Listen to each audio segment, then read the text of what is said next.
어제 주일날 한 장로님하고 식사하면서 그런 대화를 나눴습니다.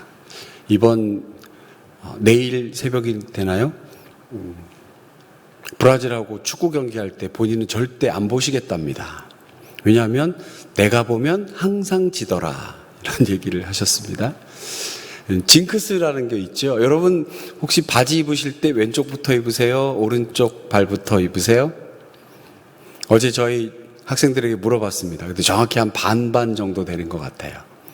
학생들은 나 시험 보는 날이면 항상 바지를 왼쪽부터 입어야겠다. 오른쪽부터 입던 대로 입어야겠다. 손톱은 절대 깎지 말아야겠다. 징크스라고 하는 게 있죠. 여러분 다 있으십니다. 인간의 연약한 모습을 보여주는 모습입니다.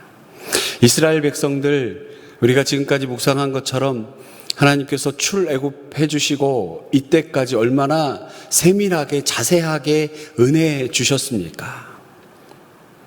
홍해를 가르시고 만나와 메추라기를 주시고 구름기둥 불기둥으로 인도하시고 반석에서 물이 나와 목마르지 않게 해주신 하나님, 사막 가운데 있었기 때문에 외부의 그 무시무시한 가나안의 족속들, 주변 이방 민족들이 함부로 쳐들어오지 못하도록 인도해 주셨지요.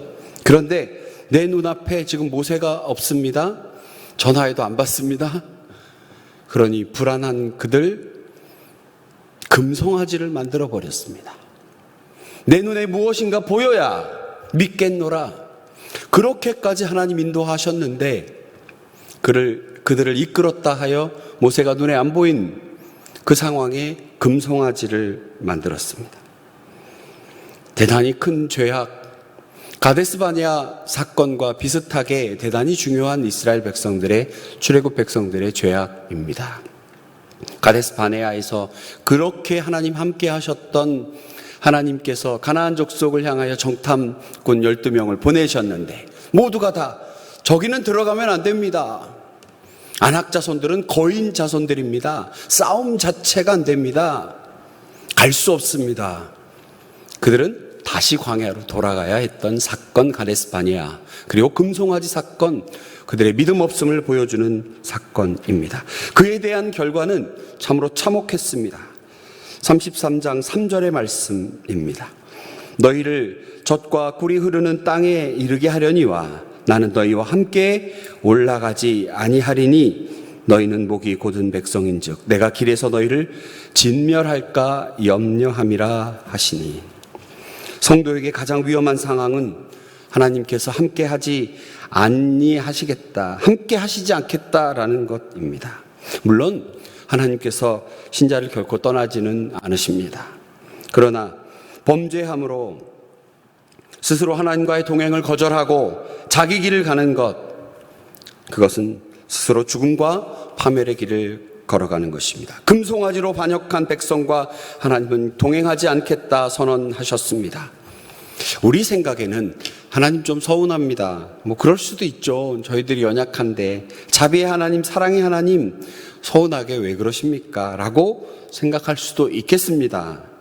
그런데요, 하나님의 공의라고 하는 것, 죄와 결코 함께 하실 수 없는 하나님, 그래서 반드시 죄악을 심판하셔야 하는 하나님, 그렇기 때문에 이렇게 선언하십니다. 천사를 보내 약속한 대로 가나안 땅에 들여보내기는 하겠지만 나는 너희와 함께 하지 않겠다. 이스라엘 백성들이 금송아지를 만드는 것을 통해 드러난 그들, 어찌 보면 하나님 별로 중요하지 않다 이렇게 생각한 건 아닐까요? 이걸 더 깊게 생각해 보면 백성들의 죄악이기도 하지만 무지라고 하는 것입니다. 알지 못한다라고 하는 것입니다. 너무나 잘 알지 못하는 것, 하나님이 어떤 하나님이신지를 알지 못하는 것. 오늘 이 아침 우리가 구할 것은 지혜입니다. 자녀를 위해 축복해야 할 것은 지혜입니다. 하나님 주시는 지혜입니다. 하나님을 바로 아는 것입니다. 바르게 알아야 죄가 죄인 것을 구별할 수 있고 죄 가운데 있지 않도록 우리의 거룩을 향한 우리의 노력이 세워지는 것입니다. 사실 이들이 알고 있는 것, 금송아지 만든 이들이 알고 있는 것, 그런 것 아닙니까? 어떤 신이라도 우리를 애굽 땅에서 노예에서 풀어주어 가나안 땅으로 들여보내주면 되고 성공하도록 이끌어주면 되는 것 아니냐. 하나 얻어 걸리면 되는 것 아닌가? 하나님 없이 성공도 상관없다, 이런 것 아닙니까? 한때 설교자들이 무시무시한 이야기 했습니다. 기도하지 않는데 일이 잘 되면, 술술 잘 풀리면 그거 큰일 난 신호입니다. 이렇게 막 겁을 주기도 하셨습니다. 여러분 어떠십니까? 기도하지 않는데, 예배하지 않는데 일이 왜 이렇게 잘 풀리지? 여러분, 하나님께서 우리에게 주시는 3절의 말씀을 그냥 지나쳐서는 안 됩니다. 너희를 젖과 꿀이 흐르는 땅에 이르게 하려니와 나는 너희와 함께 올라가지 아니하리니 너희는 목이 곧은 백성인즉 내가 길에서 너희를 진멸할까 염려함이라 하시니. 공의의 하나님, 그러나 사랑과 자비의 하나님입니다. 이에 4절에 보면 이스라엘 백성들이 이 말씀을 듣고 슬퍼합니다. 이제서야 슬퍼합니다. 그리고 모세는 습관대로 하나님 만나기 위해 진 밖에 세워진 회막에 나가 하나님께 엎드렸습니다. 원래 성막은 진 중에 있었지요. 그런데 이스라엘 죄악 이후로 진 밖으로 나갈 수밖에 없었습니다. 이스라엘 죄로 인하여 하나님의 진노가 그 이스라엘을 덮쳐버릴 수 있기 때문입니다. 이곳을 모세는 회막이라 불렀습니다. 하나님과 만나는 곳입니다. 언젠가 제가 성막의 의미를 말씀드렸던 거 기억납니다. 성막이라고 하는 건 두 가지 있죠. 하나는 내가 죄인인 것을 발견하게 되는 것. 두 번째는 하나님을 만나는 곳, 바로 성막입니다. 오늘 회막, 하나님께서 진노하시는 가운데 이스라엘 진중에 있다면 이스라엘은 진멸되고 맙니다. 그래서 진 밖에 회막이 세워졌습니다. 모세가 회막으로 들어간 것을 본 자들 중에 여호와를 앙모하는 자는 다 진 밖 회막으로 모세와 함께 나아갔습니다. 7절의 기록이지요. 그리고 8절에 그를 바라보았다고 말합니다. 그리고 여러분 11절에 너무나 귀한 말씀 우리가 함께 읽도록 하겠습니다. 11절입니다. 사람이 자기의 친구와 이야기함 같이 여호와께서는 모세와 대면하여 말씀하시며 모세는 진으로 돌아오나 눈의 아들 젊은 수종자 여호수아는 회막을 떠나지 아니하니. 모세는 친구와 이야기함 같이 하나님을 만났던 사람입니다. 친구와 같이 하나님을 만났던 사람, 그리고 하나님의 임재를 누렸고 축복을 알았던 사람입니다. 모세가 구한 것은 성공이 아니라 하나님이었죠. 그리고 이런 모세를 수종들던 여호수아 역시 하나님의 임재의 축복이 무엇인지를 알았던 사람, 그래서 모세가 회막을 떠나도 회막을 떠나지 않았습니다. 여러분, 모세가 이런 상황에 하나님께 무엇을 구했습니까? 사실 모세 입장에서 보면 참 당황스러웠을 겁니다. 그렇게 이스라엘 백성을 인도하여 내고 백성의 원망 가운데서 살아계신 하나님을 보여주었건만 믿지 아니하는 그들, 그리고 금송아지 만들고 여기 하나님이 우리를 애굽에서 인도하여 낸 신이 여기 있다라고, 이걸 어떻게 이해해야 될까?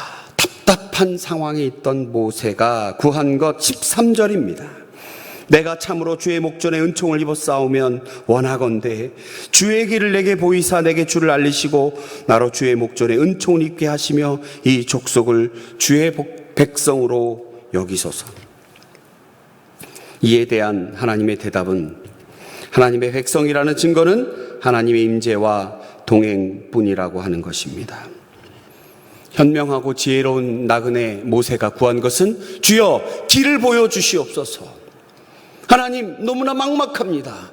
저 혼자 어찌 이 무지한 백성들을 이끌고 약속의 땅 가나안으로 갈 수 있겠습니까? 하나님, 제게 길을 보여주시옵소서. 이때 하나님께서 말씀하신 대답은 그것입니다. 내가 너와 동행하였다. 나의 임재가 너와 동행할 것이다. 그러고 보니까 출애굽의 역사는 하나님의 임재 그 자체였습니다. 여러분, 요셉으로부터 시작된 출애굽의 역사 우리가 잘 압니다. 다시 한번 생각해 볼까요? 요셉이 형들의 모함에 빠져 애굽의 종으로 팔려나갑니다. 요셉의 입장에서 보면 이해할 수 없는 사건이었죠.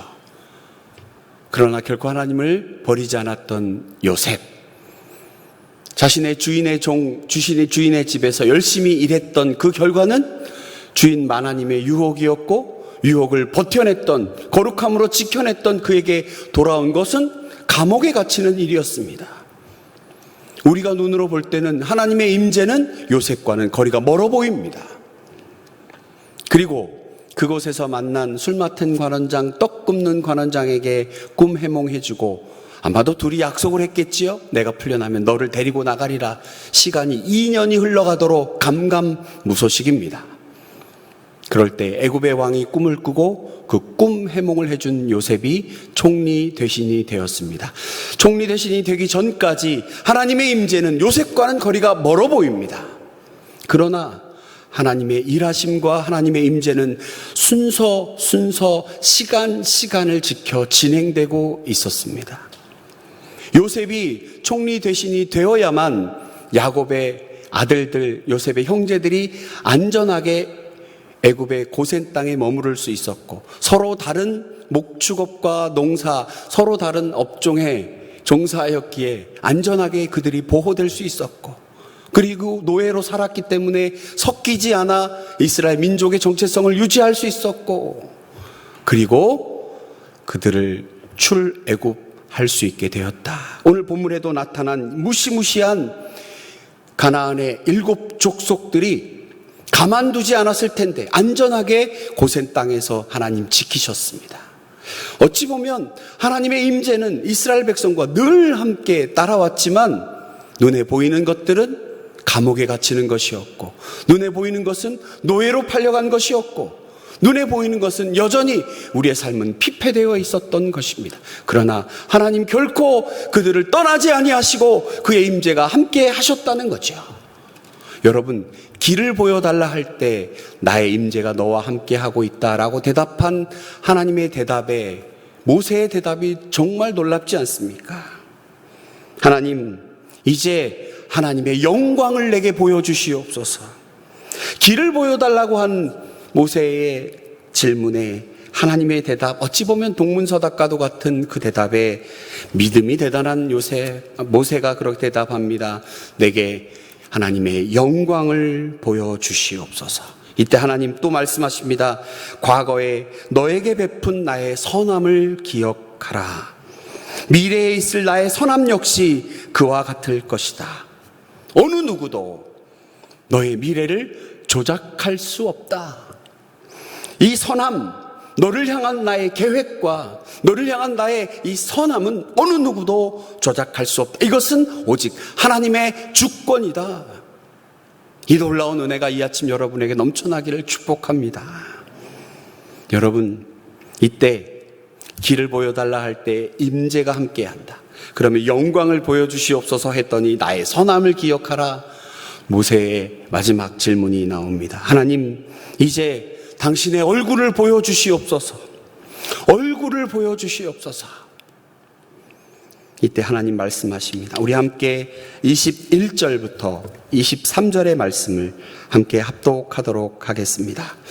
여호와께서 또 이르시기를, 보라, 내 곁에 한 장소가 있으니 너는 그 반석 위에 서라. 내 영광이 지나갈 때에 내가 너를 반석 틈에 두고 내가 지나가도록 내 손으로 너를 덮었다가 손을 거두리니 내가 내 등을 볼 것이요 얼굴은 보지 못하리라. 하나님 분주하게 일하실 때에 그분의 손은 우리의 눈을 가리십니다. 우리는 하나님의 등을 볼 수 있습니다. 우리는 뒤돌아서서 하나님을 볼 수 있습니다. 어찌 보면 역설입니다. 뒤돌아서면 아무것도 보이지 않지만 뒤돌아서야 하나님 볼 수 있습니다. 하나님을 회고하고 바라봅니다. 지금까지 함께 하신 하나님, 순간순간 하나님 안 계신 줄 알았는데 임재가 언제나 나와 함께 하셨고, 언제나 선하게 인도하신 하나님이셨고, 얼굴을 보여달라고 요청하는 모세처럼 우리에게도 하나님 내게 얼굴을 보여주셔서 기도하고 요청할 때에 하나님은 말씀하십니다. 나의 등을 볼 것이요 얼굴은 보지 못하리라. 하나님의 뒷모습은 아름답습니다. 우리에게 커다란 위로가 됩니다. 우리는 여전히 얼굴과 얼굴을 대하여 보기를 원하고 그래야 믿을 수 있겠다라고 말합니다. 그러나 원천적으로 본래부터 죄인인 우리가 공의로우신 하나님을 마주 대할 수는 없습니다. 언제나 뒤돌아서서 하나님을 바라보아야 합니다. 그럼에도 충분히 충만하게 나의 길을 인도하신 하나님을 경험하고 묵상할 수 있습니다. 그리고 이제 우리는 뒤돌아서서 하나님을 바라봅니다. 그리고 이제 우리 눈에 예수 그리스도를 보아야 합니다. 죄인된 나를 위해 친히 인간의 몸으로 오셔서 구속의 은혜를 허락해 주신 하나님. 뒤돌아서면 아무것도 보이지 않고 오직 하나님의 등만 보였다라고 생각했던 우리에게 예수 그리스도가 보이십니까? 그는 근본 하나님의 본체시나 하나님과 동등됨을 취할 것으로 여기지 아니하시고 오히려 자기를 비워 종의 형체를 가지사 사람들과 같이 되셨고 사람의 모양으로 나타나사 자기를 낮추시고 죽기까지 복종하셨으니 곧 십자가의 죽으심이라. 바로 이 복음, 우리의 죄악으로 결코 하나님을 바라볼 수는 없지만 언제나 우리 위에 일하고 계신 그 하나님, 우리는 뒤돌아서서 그분의 등을 볼 수밖에 없으나 그러나 결코 멀리 계시고 결코 우리와 외면에 계시지 않으시는 그분 예수 그리스도를 이 땅에 보내시어 이 모든 문제를 해결해 주셨습니다. 뒤돌아서서 바라본 하나님, 은혜의 하나님, 날마다 나와 함께 하시는 하나님, 죄 가운데 있는 우리를 안타까워하시는 성령 하나님, 이 놀라운 귀한 은혜, 오늘 새롭게 시작되는 월요일 여러분의 각자의 삶 가운데 오늘부터 어떤 일들이 얼마나 아름답게 펼쳐질까요? 기대하시기 바랍니다. 뒤돌아서서 바라본 하나님, 그러나 예수 그리스도 성령 하나님께서 우리와 늘 함께 하심으로 우리와 동행하시고 우리에게 승리를 주실 줄로 믿습니다.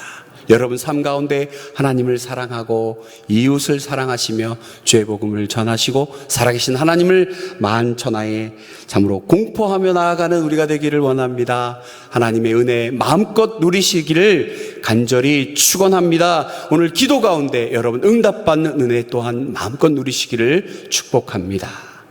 뒤돌아서서 바라본 하나님, 그러나 늘 함께 하신 하나님, 참으로 감사합니다 고백하는 우리 모두가 되기를 축복합니다. 전능하신 아버지 하나님, 귀한 하나님의 말씀을 통하여 살아계신 하나님, 늘 함께 하신 하나님, 앞서 일하시는 하나님, 동행하시는 하나님, 우리를 향하여 공의를 세우시고 자비와 사랑으로 이끄시는 하나님, 함께 묵상하는 귀한 시간 주셔서 감사합니다. 하나님 바르게 알고 하나님을 향한 거룩을 지켜나가기 위해 노력하고 애쓰고 기도하고 몸부림하는 우리가 되기를 간절히 원합니다. 그 가운데 하나님의 놀라운 축복의 은혜가 우리의 삶 가운데 날마다 드러나게 하여 주시옵소서. 참으로 귀한 강성교회 성도들 한 주간 동안 참으로 눈동자와 같이 보호하시고 털끝 하나 상하지 아니하도록 하나님 지켜주시며 그의 앞길을 탄탄대로와 같이 열어주시되 하나님의 곧은 길을, 하나님의 바른 길을 그들에게 열어주시옵소서. 함께 하심을 믿고 감사드리오며 예수님 거룩하신 이름으로 기도하옵나이다. 아멘.